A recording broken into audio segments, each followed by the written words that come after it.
untuk kemampuan guru matematika, maksudnya langsung ke pelajaran matematikanya. Pada video 2 sebelumnya itu adalah pedagogik untuk guru matematika. Kalau kali ini sudah langsung menjurus ke kompetensi profesionalnya. Nah, langsung saja soal yang nomor 1. Fungsi pembangkit biasa atau FPB dari barisan 2,2,2,2 dan seterusnya adalah, itu pilihan gandanya ada A sampai E. Nah, cara mengerjakannya, misalkan nilai Gx itu adalah fungsi pembangkit biasa FPB dari barisan AN.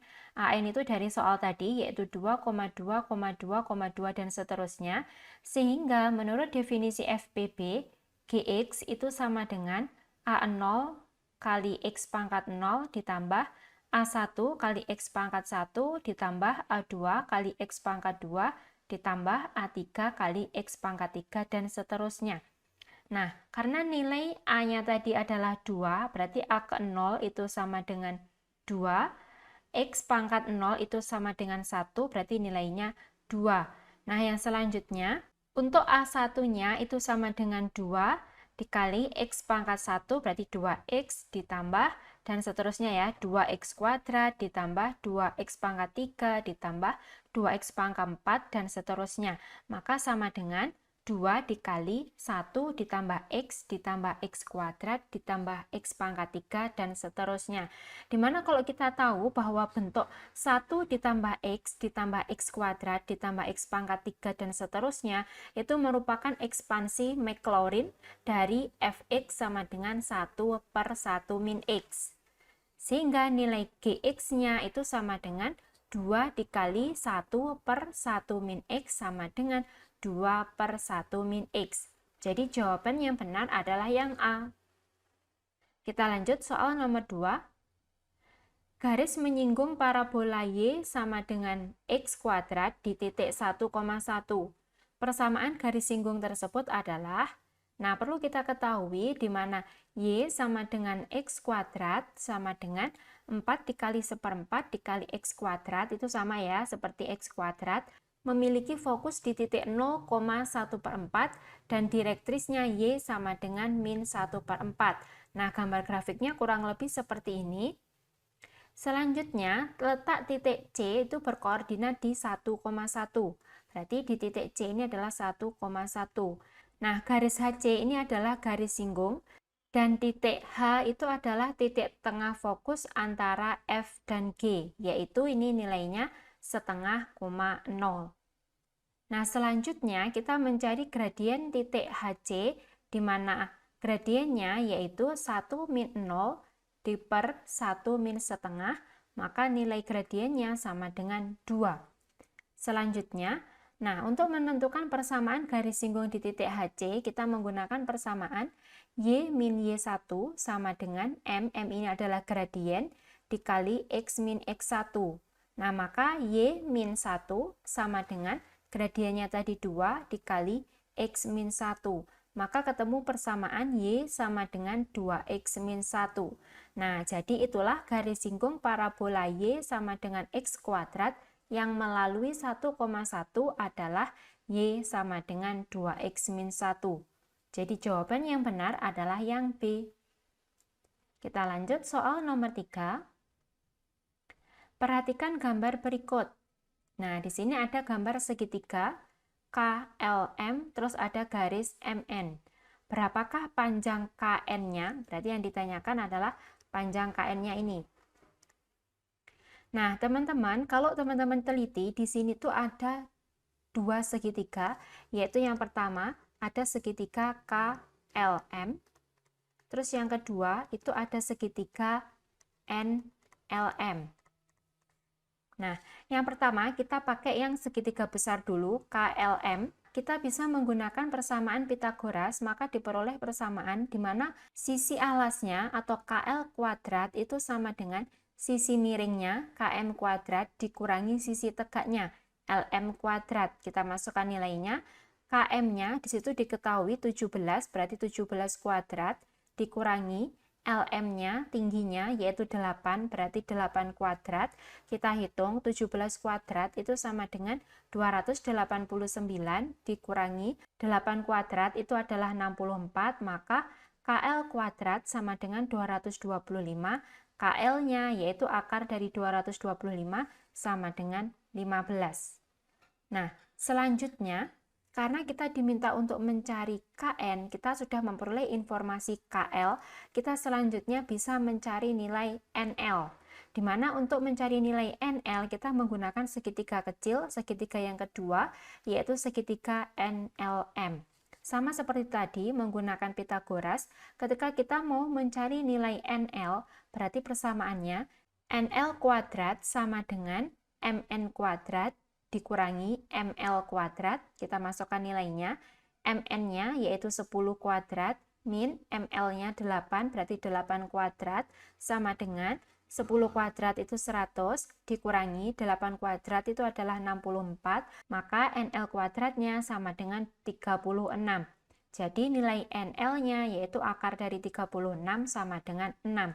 Nah, panjang KL-nya itu adalah 15, panjang NL-nya adalah 6, maka panjang KN-nya sama dengan KL min NL atau 15 min 6 sama dengan 9. Nah, inilah panjangnya KN. Jadi jawaban yang benar adalah yang C. Kita lanjut soal nomor 4. Nah, sebelum teman-teman menyimak pembahasannya, teman-teman bisa pause dulu videonya untuk teman-teman coba mengerjakan sendiri, lalu kita lihat pembahasannya apakah jawaban teman-teman benar atau salah, gitu ya. Nah, jika selama pembahasan ini nanti ada koreksi atau ada yang salah, silakan teman-teman memberikan komentarnya di kolom komentar ya. Oke, kita bahas soal nomor 4. Persegi berukuran 10 cm dikali 10 cm di bawah ini telah dibagi menjadi 5 persegi panjang yang luasnya sama. Panjang AB adalah, nah pertama kita cari dulu luas perseginya, karena tadi ukurannya 10 cm dikali 10 cm, maka luas perseginya sama dengan 100 cm persegi. Nah, selanjutnya kita bisa mencari luas persegi panjang. Karena kan tadi di sini keterangannya 5 persegi panjang yang luasnya sama, maka masing-masing persegi panjang itu luasnya yaitu luas persegi dibagi 5.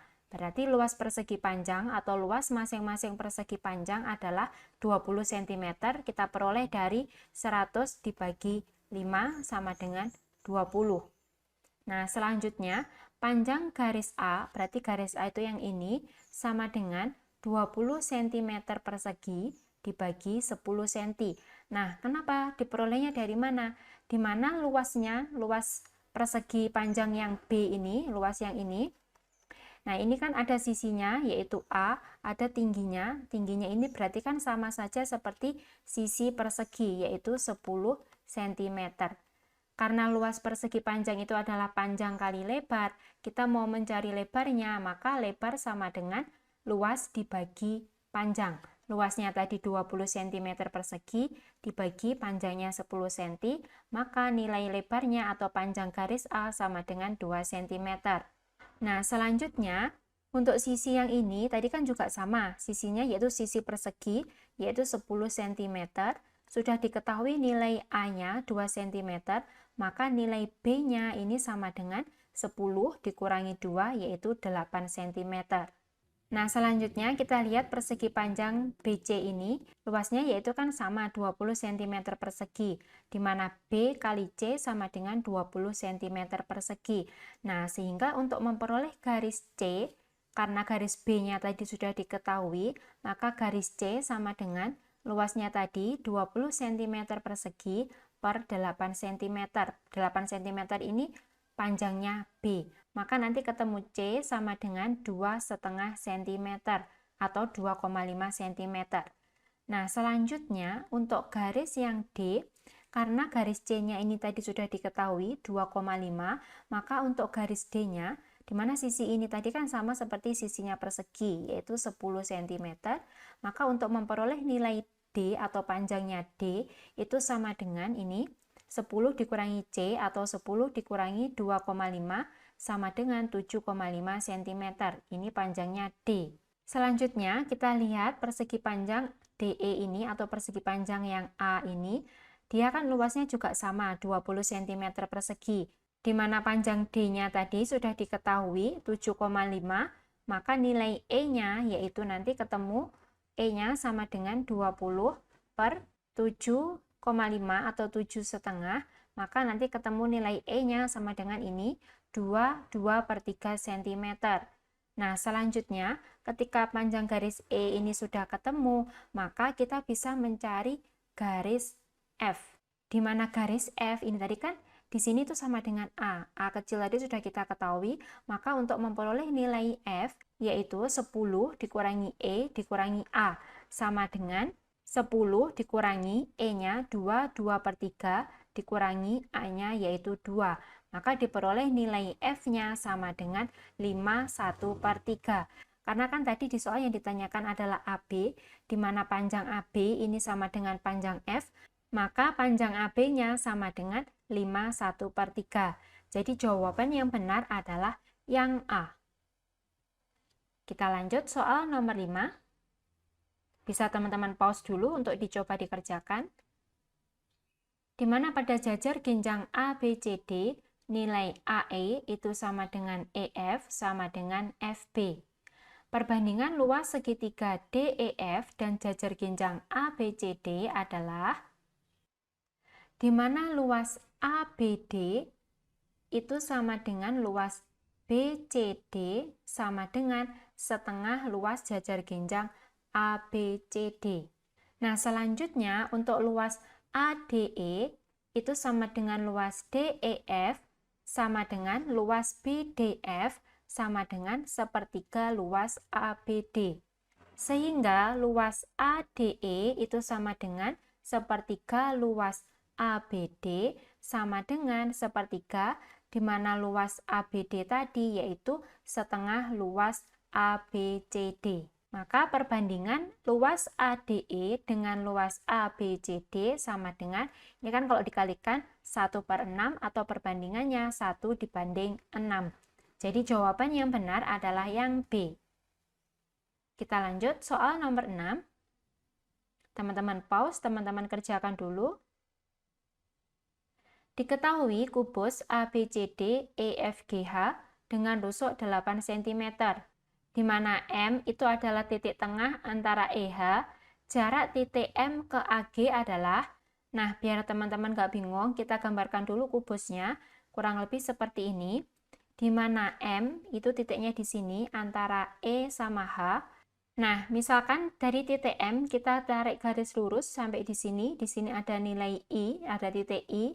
Nah, jelas bahwa MI, garis MI itu tegak lurus dengan garis AF. Karena sudutnya yaitu 90 derajat dan MI itu tegak lurus dengan FG. Nah, jadi MI itu adalah tegak lurus bidang AFGD atau diagonal bidang diagonal ruangnya. Akibatnya nanti garis MI itu akan tegak lurus dengan AG.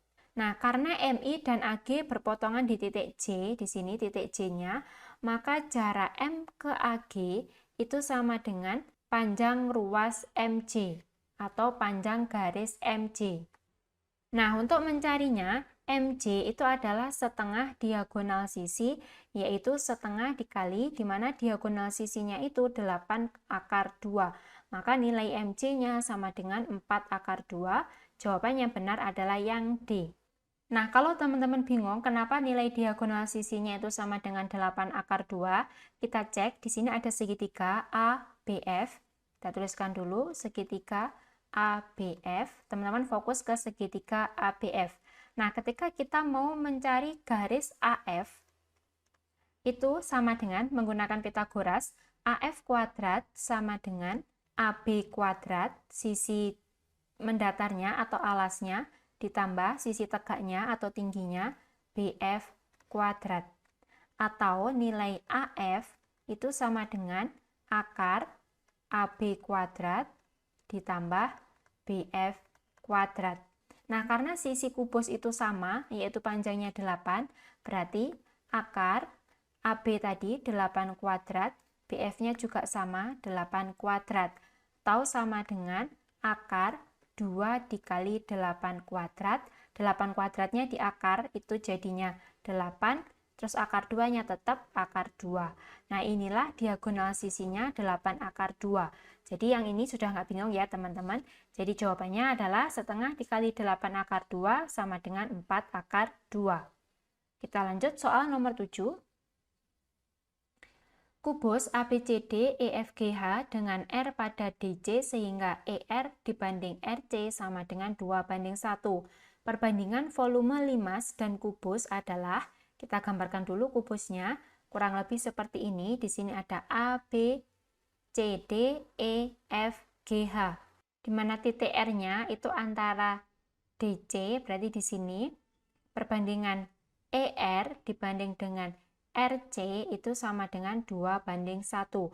Nah, volume limas, untuk limasnya itu kita peroleh dari titik R, B, C, G, F. 5 segi 4 dibanding dengan volume kubus A, B, C, D, E, F, G, H. Nah, kita misalkan sisi-sisinya kubus ini adalah A. Nah, selanjutnya volume limas itu sama dengan sepertiga luas alas kali tinggi. Sepertiga dikali luas alasnya, karena alasnya persegi, berarti sisi kuadrat atau A kuadrat dikali tingginya segitiga, itu sama dengan sepertiga dari sisi kubus atau sepertiga A.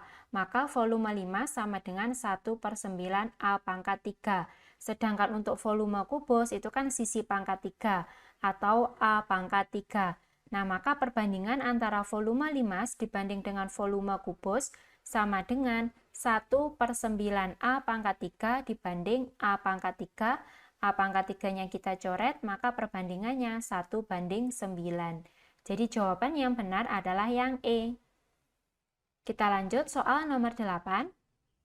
Persamaan bayangan garis Y sama dengan 2x min 3 karena refleksi terhadap garis Y sama dengan min X, dilanjutkan dengan refleksi terhadap Y sama dengan plus X adalah, nah untuk matriks refleksi terhadap garis Y sama dengan X adalah, yaitu matriksnya 0, 1, 1, 0. Dan Y sama dengan min X, berarti dikalikan min 0, min 1, min 1, 0. Nah, berarti nanti T2 dikali T1, T2-nya itu misalkan yang positif, T1-nya yang negatif, berarti ini matriks 0, 1, 1, 0 dikali matriks 0, min 1, min 1, 0 sama dengan, nah berarti ini dikali ya, 0, min 1 untuk yang sisi sini, terus yang sisi sini ada 0, min 0, yang di sini 0, min 0, di sini min 1, min 0 sama dengan min 1, 0, 0, min 1. Nah, dengan demikian diperoleh hasil refleksinya atau matriks X aksen, Y aksen sama dengan tadi hasil perkaliannya min 1, 0, 0, min 1 dikali XY sama dengan ini min 1 dikali X berarti min X ditambah 0 kali X itu 0. Terus yang bawah Y dikali 0, 0. Y dikali min 1 yaitu min Y, maka hasilnya min X min Y.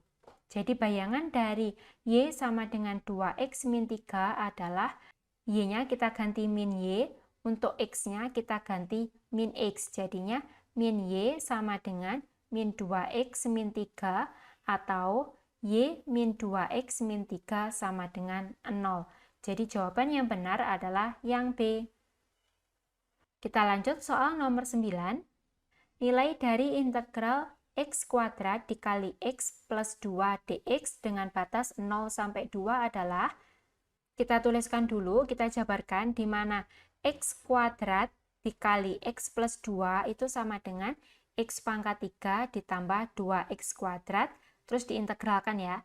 Kalau teman-teman lupa persamaannya integral, di mana integral x pangkat n dx, misalkan gini, maka nanti hasilnya yaitu 1/n plus 1 x pangkat n plus 1. Nah, inilah persamaan dari integral. Selanjutnya kita hitung di sini. Jadi ketika integral dari x pangkat 3 itu sama dengan 3-nya turun, jadi 1/3 plus 1 atau 1/4 x pangkatnya ditambah 1, jadinya x pangkat 4, ditambah yang ini integral dari 2x kuadrat itu sama dengan 2/3 X pangkat 3. Batasnya tadi kan 0 sampai 2. Kita masukkan dulu 2-nya, berarti nilai X-nya ini kita ganti dengan 2, sama dengan 1/4 dikali 2 pangkat 4 ditambah 2/3 dikali 2 pangkat 3 dikurangi, batas bawahnya kan 0, berarti X-nya kita ganti 0. 1/4 dikali 0 pangkat 4 ditambah 2/3 dikali 0 kuadrat. Maka nanti hasilnya yaitu 1/4 dikali 16 ditambah 2/3 dikali 8 dikurangi 0. Sama dengan 16 dikali 1/4 itu adalah 4. 8 dikali 2/3 adalah 16/3. Kita samakan penyebutnya, nanti ketemu jawabannya 29/3 sama dengan 91/3. Nah, inilah hasil integralnya. Jadi jawaban yang benar adalah yang D. Kita lanjut soal yang terakhir, nomor 10. Hasil dari integral akar 1 min cos 2x dx adalah, nah untuk menyelesaikan soal ini kita menggunakan bantuan identitas trigonometri di mana 1 min cos 2x itu sama seperti 2 sin kuadrat x. Jadi akar dari 1 min cos 2x sama dengan akar dari 2 sin kuadrat x. Akar 2 ini tetap ya nggak bisa dikeluarkan, sedangkan sin kuadrat x dikeluarkan dari akar itu kan sama dengan sin x. Berarti integral dari akar 2 dikali sin x dx sama dengan akar 2 itu konstanta. Konstanta itu kalau diintegral tetap, berarti ini tetap akar 2. Integral dari sin x itu sama dengan min cos x. Maka hasilnya yaitu min akar 2 dikali cos x plus konstanta. Kenapa plus konstanta? Karena di sini tidak ada batasnya. Jadi inilah jawaban yang benar. Jawabannya adalah yang D. Nah, demikianlah tadi pembahasan beberapa soal untuk persiapan tes P3K tahun 2020.